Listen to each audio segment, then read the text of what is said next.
ليه في ناس بتحس بتعب وإرهاق وهي صايمة، وبعد الفطار تحس بتقل، بوخم، برغبة رهيبة في النوم؟ إيه السبب؟ أنا أقولك. التعب والإرهاق والوخم كل دي علامات إن إنتاج الطاقة في جسمك فيه مشكلة. الخلايا المسؤولة عن إنتاج الطاقة في جسمك ما بتشتغلش كويس، خطوط إنتاج الطاقة في جسمك فيها مشكلة، عطلانة، وده اللي بيسبب لك إرهاق وتعب، وده برضو اللي بيسبب لك الوزن الزايد. طيب، هل ممكن تتصلح؟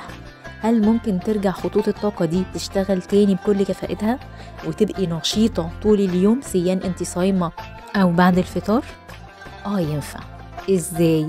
ب3 حاجات: اختيار أنواع الأكل، مواعيد الأكل، ترتيب الأكل. إيه ده؟ يعني مفيش حباية هناخدها ولا عشبة هنشربها ولا الكلام ده؟ بالأكل، ال3 حاجات دول، وده اللي هنعمله مع بعض في خطة إنقاذ الوزن في رمضان. هديكي خطة وجبات لمدة 30 يوم تصلح إنتاج الطاقة جوه جسمك، ترجع الخلايا المسؤولة عن إنتاج الطاقة وحرق الدهون جوه جسمك تشتغل تاني بشكل طبيعي زي ما ربنا خلقها، فتكون النتيجة إنك تبقي حاسة بالطاقة والحيوية والنشاط طول الوقت وانتي صايمة وبعد الفطار، وكمان تخسي بأريحية، الدهون الزايدة في جسمك تنزل بأريحية وانتي مرتاحة وحاسة بالشبع. خطة ذكية مرنة من أكل البيت، اقتصادية قابلة للتكرار، وتقدري تحصلي عليها الآن بخصم 60%.